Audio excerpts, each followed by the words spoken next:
Selamat petang teman-teman. Kita akan masuk membahas eh, Friedrich Nietzsche. Eh, ya, orang ini menjadi sangat penting untuk kita ketahui, ya. Kita pahami jeroannya, jeroan pikirannya di dalam mata kuliah kita Theodicea atau filsafat ketuhanan.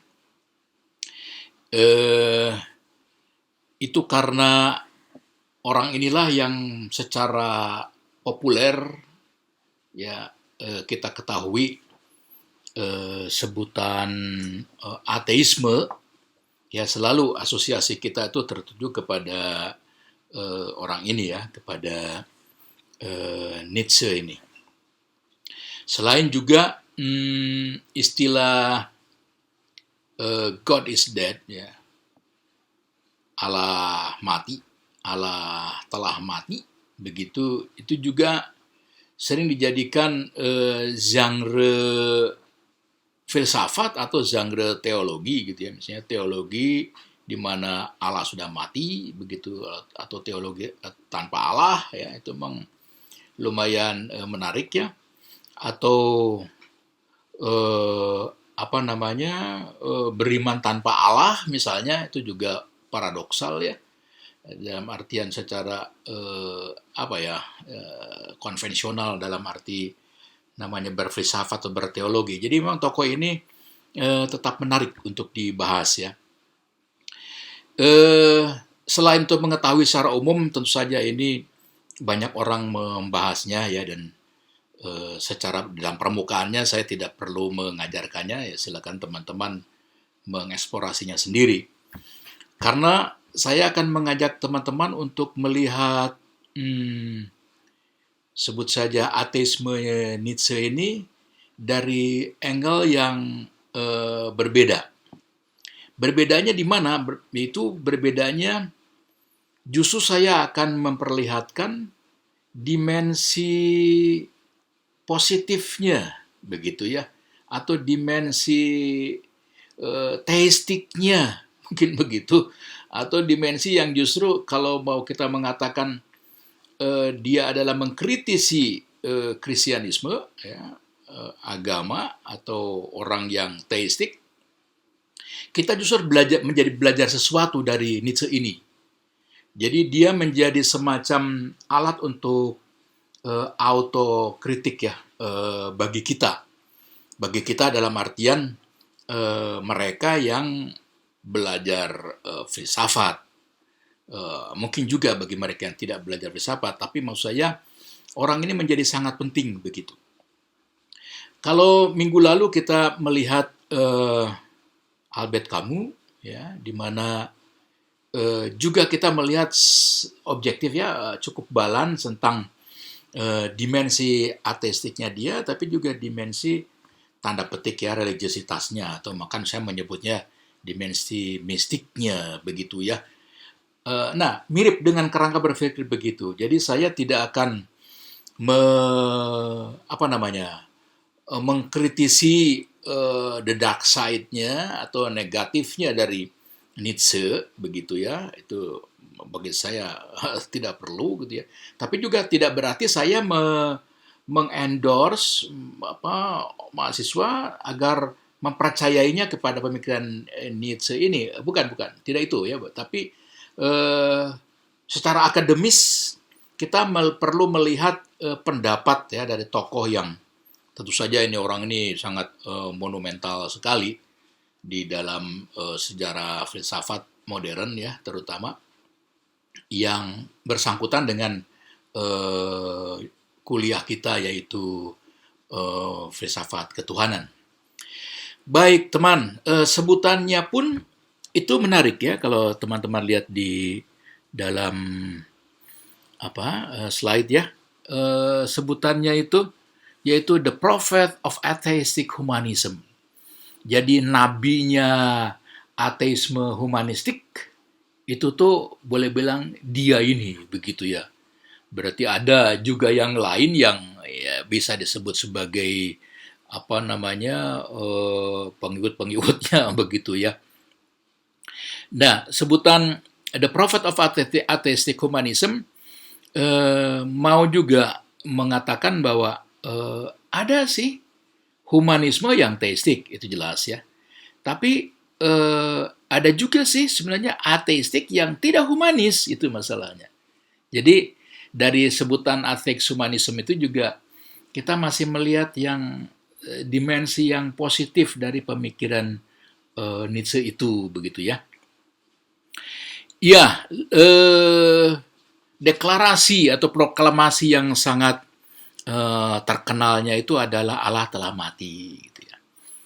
Nah, sengaja saya memberikan istilah deklarasi. Jadi itu tuh suatu pernyataan ya yang sifatnya perlu dijadikan dasar untuk berfilsafat kemudian atau untuk hidup kemudian ya, yang lebih tanda petik meaningful begitu pun dia seorang nihilis, adalah pernyataannya sebagai apa namanya ya kalau meminjam pemikiran Descartes itu cogito ergo sumnya itu gitu ya. Jadi landasan kuat untuk memastikan bahwa dia itu ada begitu ya, maka yaitu adalah berpikir. Nah, ini mirip.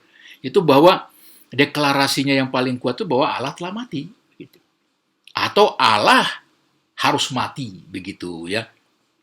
Baru kemudian kalau itu Allah telah mati, mengandaikan bangunan berfilsafatnya itu dari pendapat atau pernyataan apa yang enigmatik itu begitu ya. Ya, Allah Kristen tradisional tidak membuat manusia yang autentik. Itu poin memang. Artinya bahwa ya teman-teman ketahui misalnya saja dalam genealogy of moral ya sangat sangat kuat untuk mengatakan bahwa autentisitas manusia itu gitu ya, itu menjadi rusak atau tertindas atau menjadi tidak autentik begitu, itu karena apa begitu ya? Karena beriman kepada Allah, percaya kepada Allah, mendasari hidupnya pada Allah gitu ya. Demikian juga manusia tidak bebas ya, berarti juga karena ada ide Allah begitu, atau ada konsep moral yang memaksakan dia manusia ya untuk menghidupinya. Dan itu berarti sebagaimana concern dari esensialis ya umumnya ya, yaitu bahwa manusia dianggap terkungkung ya, terpenjara oleh sesuatu yang di luar dirinya. Jadi membuat manusia itu tidak utuh, tidak sejati ya, tidak autentik. Nah, bagi Nietzsche melihatnya ya iya, karena memang percaya kepada Tuhan, kira-kira begitu ya. Iya, ya kasarnya atau mengatakan bahwa manusia ini tadi ya mendasari kehidupannya dengan keyakinannya kepada Tuhan Allah, bergantung kepada moral Kristen ya. Kutub lainnya mau mengatakan bahwa ya manusia itu tidak autentik karena manusia tidak punya will to power gitu. Will to power saja bukan dalam artian kekuasaan yang representasinya dalam perang atau soal kognisi pengetahuan ya, atau kehidupan sehari-harinya ya semacam homo necans gitu. Bukan hanya itu ya, tetapi bahwa pusatnya itu adalah manusia begitu. Aku subjek yang mengalami, yang mengetahui sendiri. Untuk mengkontraskan tanda petik bukan teosentris lah dalam bahasa teologi begitu ya, dan itu harusnya antroposentrik begitu gitu ya, yaitu kalau kita menjadi autentik kalau kita independen, kira-kira begitu ya. Ya, only the powerful have right to existence since life is struggle, force, domination begitu ya. Itu pernyataan dia yang menarik, yang ada hubungannya dengan will to power itu ya. Nah, yang berikutnya masih isu tentang manusia yang otentik ya, karena itu memang sekali lagi concern dari esensialisme. Nah, manusia yang autentik adalah yang memiliki will to power ya, berarti yang optimis. Nah, dia memberikan karakteristik ya, boleh bilang ya ini kalau saya menyetir pernyataan dari Mussolini, yaitu vivere pericolosamente, hidup yang nyerempet-nyerempet bahaya, kira-kira gitu. Nah, hidup yang ditandai dengan apa ya, gairah pada kematian gitu ya, butuhnya keberanian atau selalu berhadapan dengan maut begitu ya, ada kondisi yang selalu kritis ya. Nah, itu tuh sebenarnya pratanda dari manusia yang hidup. Jadi bukan manusia yang katakan saja yang mau tenang-tenang ya, damai ya, adem ayem, itu bukan gitu ya. Itu bukan hidup. Tapi hidup itu adalah orang yang apa namanya? Ya yang bergairah begitu ya. Perbandingannya mungkin hidup manusia itu bukan seperti danau yang tenang begitu ya, atau telaga yang tenang ya, itu telaga warna di puncak sana, bukan. Tetapi adalah sungai yang dengan air yang deras, mengempang batu-batu, keruh gitu ya, mengampang akar-akar tanah segala macam dihajarnya. Nah, hidup tuh ada di dalam dinamika seperti itu gitu. Nah, berarti di dalamnya will to power itu menjadi tanda petik terrepresentasikan ya, atau will to power itu menandai eksistensi seseorang, itu yang namanya hidup begitu ya. Ya, will to power itu mental yang ya kalau saya menyebutnya bukan anget-anget tai ayam begitu ya, anget-anget suam-suam kuku begitu ya, tapi orang yang punya greget, kegemasan gitu toh, yang menghadapi yang bahaya begitu, kira-kira begitu ya. Nah, itu tuh tanda petik karakteristik ya orang yang ideal begitu, orang yang sungguh-sungguh hidup ya begitu ya. Karenanya bagi Nietzsche manusia itu harus merupakan ya paduan antara Apollo dan Dionysos ya. Apollo sebagai gambaran dari dingin, linier ya, rasional begitu ya. Dan Dionysos gambaran dari gairah ya, histeria gitu ya. Penuh dengan elan vital, kira-kira begitu ya. Nah, harusnya merupakan paduan dari kedua itu gitu, yaitu Apollo dan Dionysos ya. Walaupun kalau saya perhatikan ya, terutama di dalam bukunya The Birth of Tragedy ya, itu buku itu menarik, ini judulnya The Birth of Tragedy, tapi di dalamnya mau mengatakan The Death of Tragedy gitu ya, karena bagaimana tragedi Yunani itu mati oleh rasionalisme begitu, dan itu berarti kalau tragedi Yunani mengekspresikan Dionisiak gitu ya, tadi yang sisi yang hidup yang bergairah itu dia, dan diandaikan bahwa makna hidup itu akan ditemukan, akan dirasakan di dalam kondisi hidup yang Dionisiak itu, yang bergairah itu begitu ya, yang vivere pericolosamente itu begitu ya. Ya, saya sekedar memberikan contoh ya. Mungkin seperti apa gitu ya. Kalau saya beri contohnya itu mungkin seperti Ernest Hemingway ya, yang saya baca ya, sejumlah novel-novelnya gitu dulu ya. Karena saya suka dengan karakteristik dia yang maco ya, lanang, hobinya itu berburu gitu ya, di safari begitu ya, di belantara, atau kalaupun dia akan mancing, dia akan mancing di lautan lepas dan menangkap ikan-ikan yang besar begitu. Kalaupun dia menonton, dia akan menonton eh, apa eh, apa namanya, adu banteng itu, banteng dan apa istilahnya teh, eh, apa istilahnya, ada banteng lalu kemudian bagaimana orang itu matador ya, itu benar, matador, matador itu gitu ya, itu menjadi bagaimana ketika nonton tuh dianya sendiri ya, sebagai penonton dia tidak main, tidak di lapangan, tapi merasa bergairah gitu ya, berdebar-debar gitu toh. Entah mungkin si matadornya juga dihajar ya, oleh apa namanya, apa toro itu, oleh banteng itu begitu ya.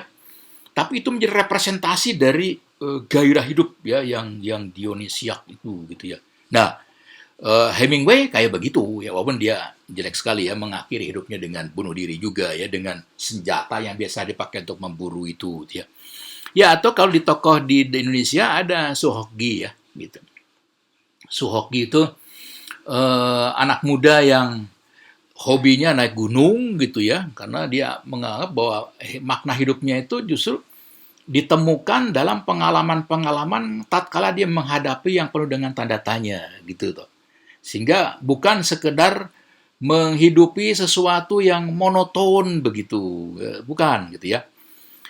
Ya, sehingga boleh dikatakan only a life of risk, effort and danger is human. Itu kalau pakai kata-kata itu sendiri ya. Yang namanya hidup itu adalah kalau yang berhadapan dengan resiko, penuh dengan perjuangan, effort ya, dan bahaya gitu. Itu berarti hidup begitu ya. Ya, hidup yang mengidealkan kebahagiaan akan menderita dan bahkan ditinggalkan. Ini menarik karena berarti di sini konsep hidupnya itu tidak Sokratik,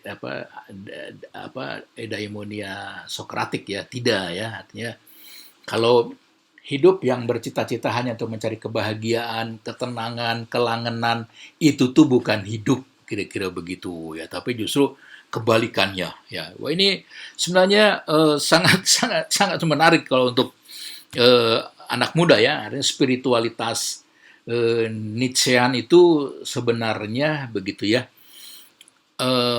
harusnya menyulut gairah anak muda yang penuh dengan idealisme yang kuat dan berbahaya begitu. Karena di situ baru akan menemukan meaning. Kalau tidak melalui dengan kondisi seperti itu, maka ya kehidupan itu akan dirasa cemplang ya, datar-datar saja gitu ya. Dan yang itu menarik kalau biasa teman-teman dengar istilahnya harus keluar dari apa namanya teh punya istilah tempat yang tenang apa gitu ya, apa ya, zona nyaman apa kayak gitu gitu ya, itu barangkali menurut saya ada benarnya, karena kalau misalnya tinggal dalam zona nyaman ya begitu ya, ya akan hidup yang ya suam-suam kuku tadi gitu ya, tidak menemukan minim gitu ya, dan akhirnya akan bosan begitu, dan dia bahkan dia katakan akan menderita begitu. Itu satu pernyataan, dan masalah penderitaan juga masalah theodecia, artinya bahwa ya penderitaan akan ada karena apa? Karena memang menghendaki kebahagiaan tadi gitu. Karena kalau bukan dialami hidupnya bukan kebahagiaan, ada painful gitu, dianggap itu sebagai penderitaan gitu. Yang justru harusnya bukan itu, karena hidup itu sendiri harusnya diafirmasi itu adalah yang sifatnya tragik begitu ya. Ya, saya masih kutip lagi pernyataan ya. Authentic man, strong and powerful, is merely bridge between animal and overman. Nah, manusia yang otentik itu begitu ya bagi Nietzsche ada di antara tanda petik ya kebinatangan dan Superman tadi ya, overman ya, der Mens über alles itu gitu ya. Jadi manusia yang paling ideal, manusia yang sempurna itu ada di antara dengan binatang ya, atau kebinatangan gitu. Itu ada di antara itu begitu gitu ya. yang kebayang kira-kira karakteristik dari manusianya akan seperti apa gitu. Ya, masih saya katakan kembali, cita-cita terbesar bukanlah kebahagiaan. Kebahagiaan itu statis, simple minded. Kebahagiaan itu mengarahkan orang pada dekadensi, kemerosotan martabatnya sebagai manusia yang otentik begitu. Jadi kalau mencita-citakan kebahagiaan, yaitu berarti siap-siap saja dengan pengalaman yang meaningless, ya, pengalaman yang merasa disorientasi begitu ya, kebosanan apa dan semacam itu gitu ya. Tapi justru meaning itu ditemukan dalam kondisi tadi vivere pericolosamente itu gitu ya. Ya, lalu mengenai Allah telah mati ya. Moral telah mati. Sekali lagi itu suatu deklarasi begitu ya. Walaupun itu kan diceritakannya itu adalah pernyataan dari dalam cerita sastranya ya, Nietzsche, yaitu bahwa ada orang gila yang membawa lampu siang-siang dan kemudian dia keliling kota ya, begitu keliling pasar dan dia berteriak-teriak mau mencari siapa? Mencari Allah begitu. Siang-siang berani terang tapi membawa lampu lentera begitu. Dan kemudian dia berteriak bahwa Allah telah mati begitu. Dan Allah itu dia sudah mencium bau bangkainya begitu ya. Artinya sudah jadi mayat kira-kira begitu. Itu metafor yang mengatakan bahwa itu meskipun secara fiktif ya memang harus ada deklarasi bahwa Allah telah mati ya. Sekali lagi untuk memberikan ground dari bangunan filsafatnya gitu ya. Semacam saya nggak tahu. Kalau istilah locus theologicus mungkin saya menyebutnya locus philosophicusnya gitu kira-kira ya. Jadi bahwa untuk mendasari bangunan filsafatnya, terutama filsafat moral, terutama esensialismenya dia itu, terutama yang ada hubungan dengan permasalahan kita mengenai theodia, yaitu pernyataan Allah telah mati ya. Iya, moral yang membela orang lemah hati ya, atau ya the pity, santo santa yang menyenangkan Allah adalah a castrated ideal, mimpi yang terkebiri. Allah telah mati itu memberi peluang untuk mencari alternatif. Transvaluation of values ya. Nah, dengan pernyataan bahwa Allah itu telah mati berarti memberikan peluang yang baru, yaitu istilahnya mentransvaluation ya, mentransvaluasi value, nilai-nilai yang ada itu dirubah dengan nilai yang baru begitu. Jadi biang keladinya untuk mengubah itu yaitu apa? Pernyataan Allah itu telah mati gitu ya. Artinya ya sebenarnya ya tidak heran sih sebenarnya juga ada benarnya juga kritik ini bahwa orang-orang yang terlalu menggantungkan kepada Allah itu menjadi apa namanya tuh ya, menjadi lemah begitu karena apa? Karena ya mudah menyerah ya, mudah memasrahkan diri, sudah terserah pada kehendak Allah saja begitu ya. Jadi kurang struggle gitu ya. Masuk akal juga sih dalam arti itu. Ya Allah telah mati, moral Kristiani telah mati, dan pada gilirannya overman will live to take his place. Nah, kalau Allah sudah mati, maka jenis manusia yang disebut dengan der Mens über alles itu ya, atau manusia yang superman itu begitu ya, overman itu yang akan menguasai atau akan ditemukan, akan ada. Kalau tanpa itu berarti memang tidak ada juga overman gitu ya. Nah, Allahnya Nietzsche itu Allah etis. Bila dia anti-Kristianisme, maka kita mesti mencari pengganti nilai-nilai Kristiani dengan nilai-nilai yang mengangkat martabat manusia. Ini memang suatu pernyataan ya. Apakah Allah itu anti Allah? Allah dalam artian kultik begitu ya. Allah yang disembah, dihormati, jadi yang menjadi sesembahan gitu, menjadi kiblat gitu. Atau Allah macam apa? Nah, para kritikus mengatakan Allahnya Nietzsche itu adalah Allah etis ya. Yang dikritisi itu adalah etik ya, Allah etis begitu. Jadi sebenarnya bagaimana tempatnya Allah yang bukan etis itu ya, itu pertanyaan lain. Karena kalau misalnya kita punya 3 distingsi, apa itu namanya, bonum kan tempatnya etika begitu ya. Lalu gimana nih Allah yang menyangkut the truth gitu, atau the truth sebagai Allah gitu ya. Itu memang suatu pernyataan, dan atau juga bahkan ketika ngomong beauty ya, beauty di dalam artian bukan hanya saja dalam arti transcendent atribut ya, bukan hanya dalam arti itu, tetapi bukankah sebut saja di dalam kehidupan itu kan ditandai juga dengan dimensi tanda petik beauty lah begitu ya. Lalu itu tuh apa begitu? Karena itu tidak bisa disangka, ada dalam kenyataan.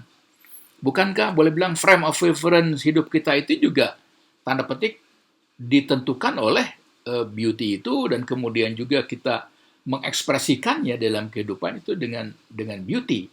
Bukan hanya saja karya seni, tapi apapun juga gitu ya.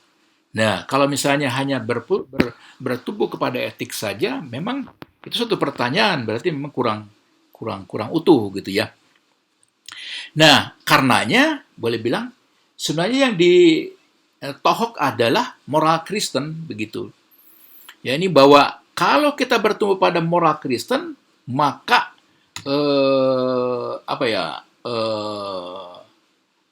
autentisitas itu tidak akan tercapai gitu ya. Ya, berikutnya saya akan menjelaskan lebih dalam tentang apa aplikasi dari pernyataan Nietzsche ini gitu. Ya, teman, ya berhubungan dengan Allahnya Nietzsche yang dikatakan Allah telah mati itu Allah macam apalah kira-kira begitu ya. Dan tadi sudah dikatakan ya Allahnya itu adalah Allah etik ya. Nah, ini persis yang dikatakan juga oleh Antonia Perez Esclarin ya. Dia katakan, thus Nietzsche's atheism is really an anti-Christian stance rather than atheism in the strict sense.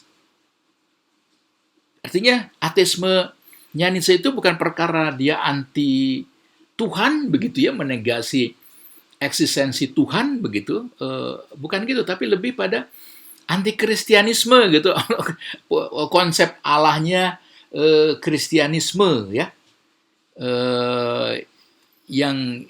yang berarti memang agak spesifik, bukan dalam artian sungguh-sungguh ekstrim ya, kayak Richard Dawkins dia berhubungan itu kan, bukan ya, dia tidak mengkritisi ateisme atau teismenya Kristen, bukan, itu seluruhnya begitu ya. Nah, kalau Nietzsche ini lebih arah ke sana, gitu menurut Antonio ya. It is a rejection of an ethics that champions weakness, simple-mindedness, and pettiness. Artinya bahwa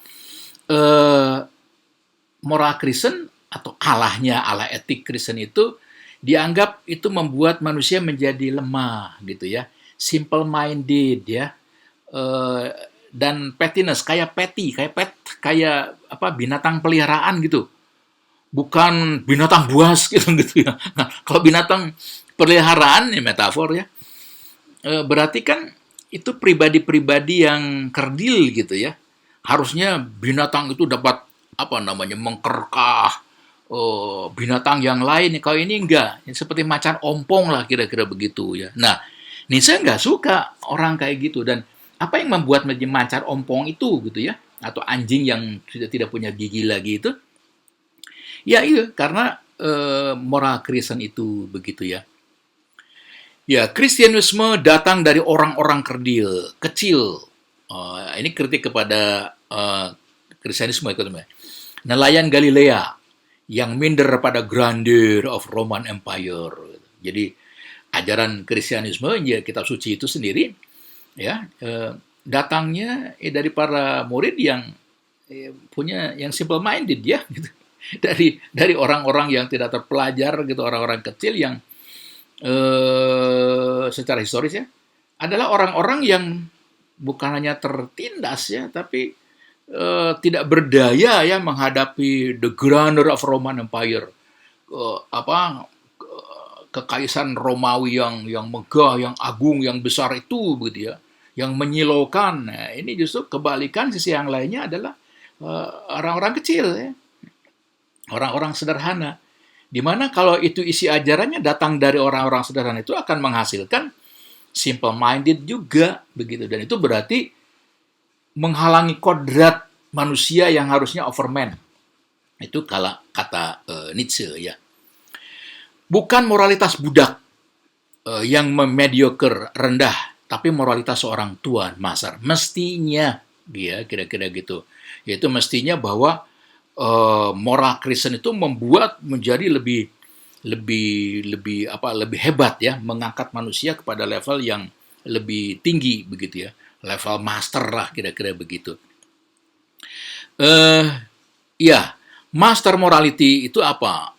Mempunyai integritas yang tinggi ya, ini teman-teman bisa lihat ya, tanpa prejudice, appropriately proud, intellectual, lover of solitude. Nah, ini menarik sekali ketika dia mendetailkan kira-kira moral seorang master itu seperti apa ya. Dia itu boleh bilang memproyeksikan pada dirinya sendiri, kurang lebih begitu gitu ya. Artinya harus yang seperti saya, itu kira-kira begitu ya. Yaitu bahwa antara lain misalnya ada pernyataan lover of solitude. Nah, lover of solitude ini mengandaikan bahwa lone ranger istilah saya gitu ya. Orang yang menyendiri ya, tidak keroyokan kira-kira begitu ya. Dan dia begitu. Dalam cerita ya, teman-teman tahu, dia itu adalah seorang profesor. Berarti tadi ngomong punya integritas tinggi di dalam bidang pengetahuan ya, seorang yang intelektual ini adalah orang yang cerdas begitu. Dia adalah ahli filologi waktu itu, boleh bilang satu-satunya ahli filologi Yunani kuno itu begitu ya. Dan bagaimana ya, artinya dari hasil buku-bukunya sekarang pun kita tahu ya, tidak ada filsuf-filsuf yang mampu meremehkan dia. Mungkin walaupun awal-awalnya karya-karyanya ditertawakan karena agak beda genre berfilsafatnya. Tapi sekarang siapa yang mengatakan? Boleh bilang yang namanya itu sebutan postmodernism itu pada hakikatnya adalah Nietzschean pada hakikatnya. Ya, dan dia 10 tahun menyendiri gitu. Kerjanya menulis ya, dan 11 tahun gila itu juga. Itu menarik ya, artinya dia ada di dalam karantina ya, dalam istilahnya rumah sakit jiwa ya gitu. Ya, menggambarkan bagaimana prototipe orang yang namanya Superman itu begitu ya. Ya, anti Allah Kristen itu suatu decision, suatu act of choice yang mendasarkan pada preferensi personal, argumen-argumen, memihak pribadi pada konsep-konsep gitu ya. Artinya tadi seperti saya katakan, bukan saya deklarasi, tapi harus satu decision, harus act of choice, harus jadi pilihan. Pokoknya saya tidak mau bertuhan, gitu kira-kira. Ini menarik, pernyataannya mau mengatakan apakah ateismenya Nietzsche itu ya dalam hal ini tanda petik tidak mengakui eksistensi Allah gitu ya. Maka jawabannya enggak hanya menolak saja, pokoknya saya tidak mau. Ada, enggak ada urusan lah begitu gitu. Yang artinya secara ontologis ada, tapi secara esensial saya tolaknya begitu ya. Iya, ini saya tulis juga. Saya perlu memproklamasikan bahwa Allah telah mati. Yakni dengan membebaskan seseorang dari kelemahan dan kekerdilan. Supaya manusia itu menjadi tangguh, harus ada deklarasi itu gitu ya. Ya, tadi saya mengatakan ya, ini sekarang Leo Presley lagi masih ada orang lain yang justru adalah ini apa filosof Katolik ya, Etienne Gilson ya, Etienne Gilson mengatakan Allah yang ditolak oleh Nietzsche itu adalah God is essentially an ethical notion. Jadi Allah yang dalam konsep ya, ide etis gitu ya. Allah yang memborgol tanda petik manusia dengan moral-moral, harus begini harus begitu, harus taat, harus takluk begitu, bahwa kita tuh tergantung kepadanya misalnya gitu, dan itu akan mengkerdilkan, dan itu tuh dianggap menjadi penghambat manusia yang lebih autentik begitu ya.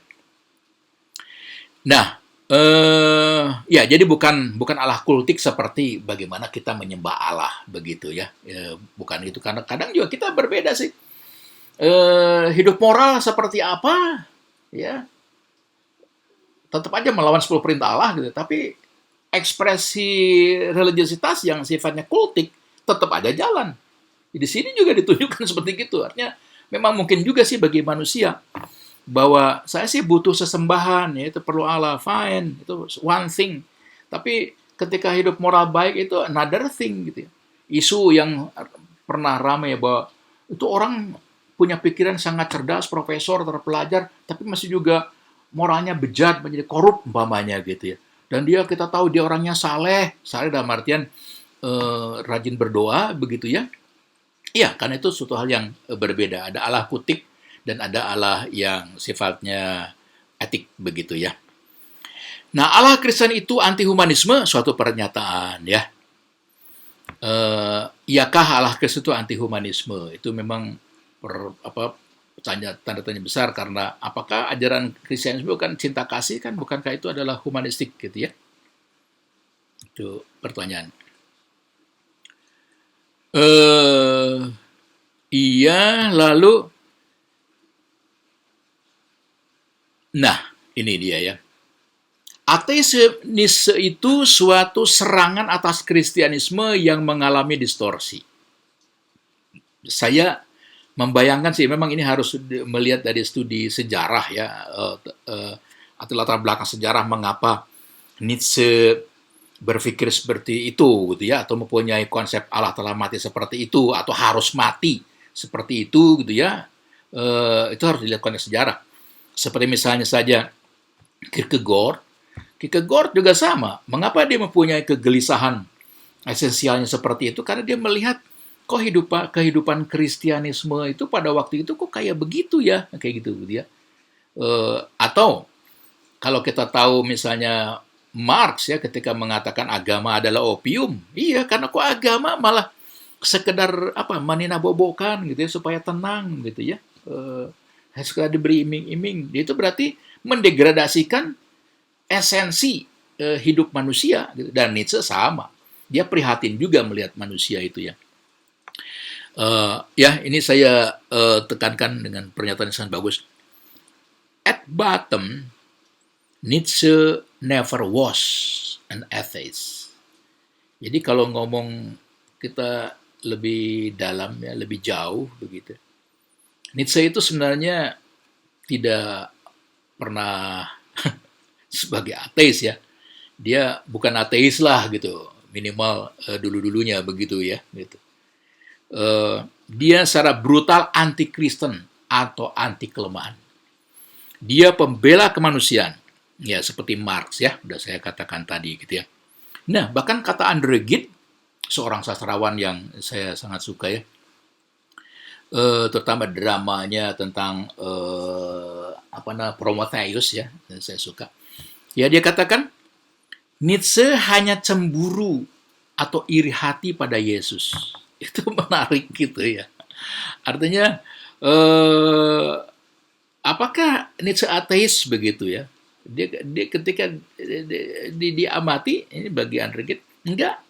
Dia hanya cemburu aja. Ada tokoh yang sebegitu besar yang namanya Yesus, yang adalah sebutannya Allah begitu ya. Dan dia ingin seperti itu begitu, dan itu bisa mempengaruhi seluruh kehidupan dan sejarah manusia begitu. dia iri, dia cemburu, begitu ya. Yang saya mau mengatakan, eh, dengan cemburunya itu, dengan irinya itu, dengan antinya, bahkan dia mengatakan Allah telah mati itu, adalah the way yang membuat dia menjadi semakin dekat dengan Allah.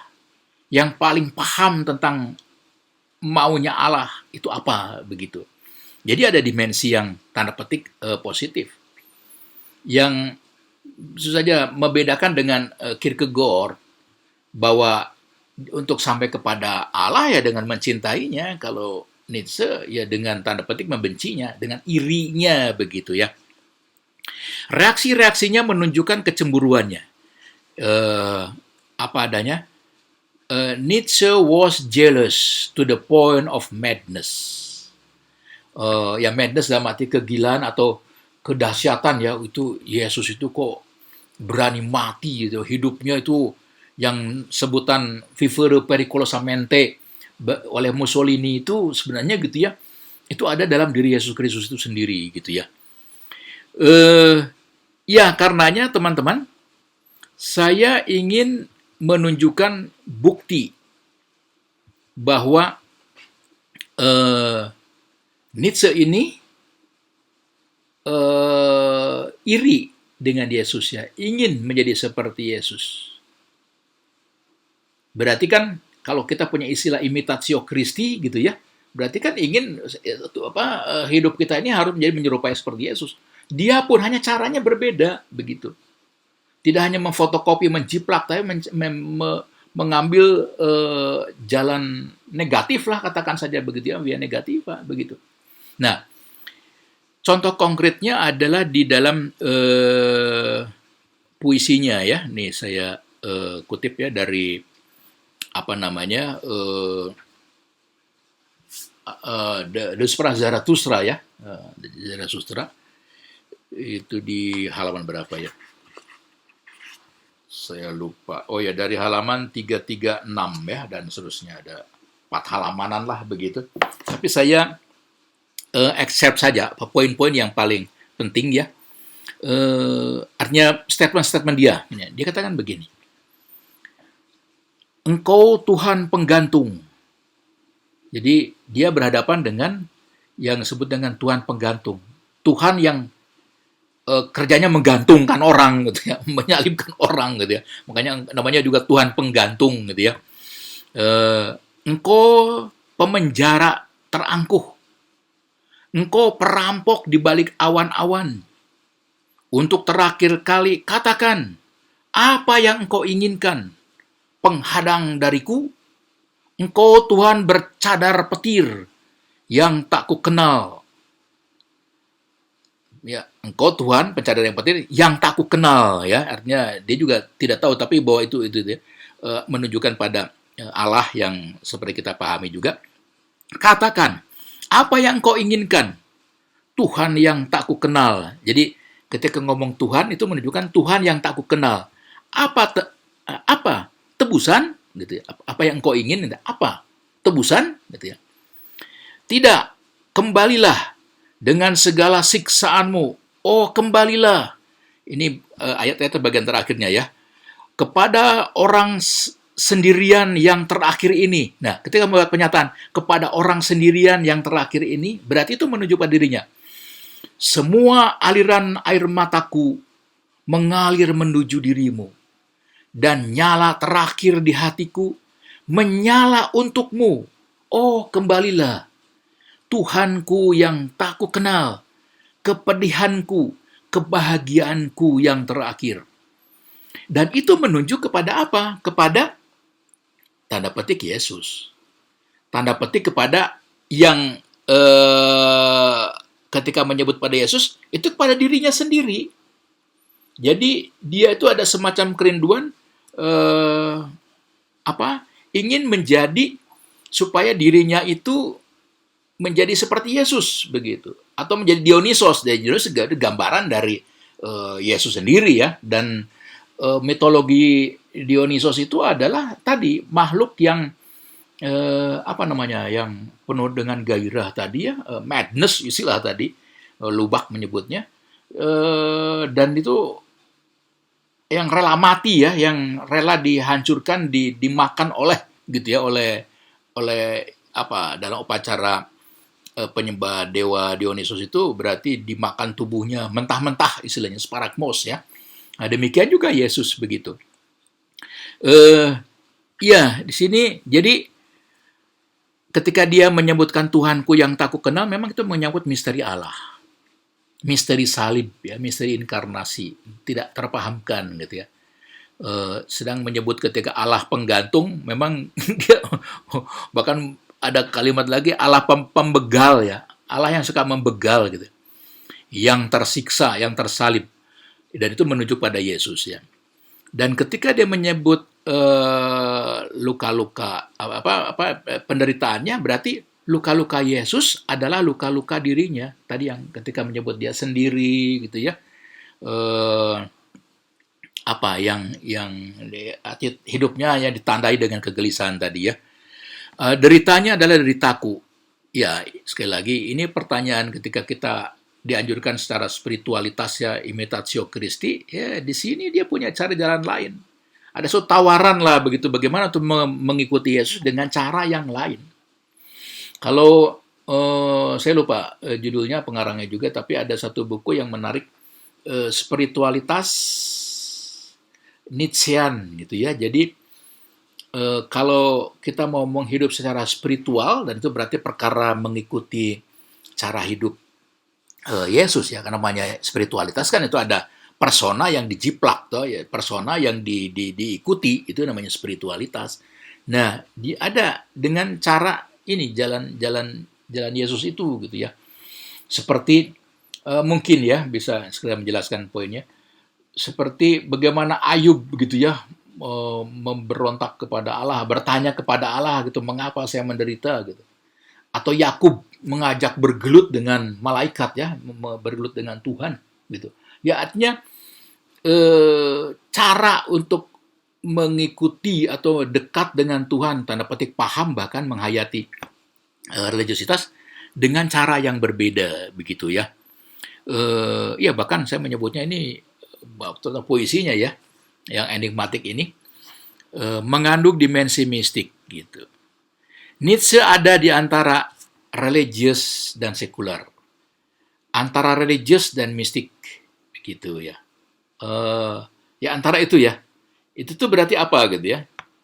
Ya kalau pakai William Desmond gitu ya, atau apa namanya kediantaraan ya, apa namanya mektasologi. Jangan-jangan memang hidup yang paling benar itu tuh kalau ada di antara itu gitu ya. Kalau sebut saja, kalau ada ya, saya tidak tahu. Sebut saja ada mistik dan erotik. Nah, kita ini harus dari situ gitu. Bahwa barangkali ada bandul yang selalu mengarah ke mistik, erotik gitu ya. Yang mungkin kalau teman-teman mau nonton film itu, Krzysztof Kieslowski kalau nggak salah ya, judulnya So Far Yet So Close. Ya, Così Vicino, Così Lontano. Itu saya nontonnya dalam bahasa Italia dengan Pak Bambang itu dulu di Roma itu film itu. Sehingga saya mendapat sesuatu. Dalam diri manusia itu ada dimensi kemalaikatan dan dimensi kemanusiawian gitu ya. Yang itu diantaranya itu memang nyaris tidak ada batas ya. Dia serentak malaikat gitu ya, tapi serentak juga dia manusia. Nah, kita ada di antara itu. Maksud saya, bisa nggak kita menghayati hidup itu gitu ya dari kediantaraan itu, atau nilai itu barangkali meaning atau hakikat hidup terdalam itu adalah kalau kita berada dalam diantaraan itu. Kalau pernyataan ini benar, maka saya mengatakan Nietzsche ini sudah memberi contoh bagaimana sebenarnya kalau namanya hidup ya, spiritual mengikuti Yesus begitu ya, atau apa namanya beragama sebut saja begitu ya, kayaknya ajaran dari Nietzsche ini ya implicitly menurut saya itu dapat kita ikuti. Jadi teman-teman, saya hanya hendak memantapkan begini. Eh, Apakah Nietzsche itu seorang ateis begitu anti kepada Tuhan Allah ya? Sehingga kita pun boleh bilang bunuh Nietzsche gitu atau buang Nietzsche gitu karena dia itu yang membunuh Allah kita gitu. Atau saya benci dengan Nietzsche gitu.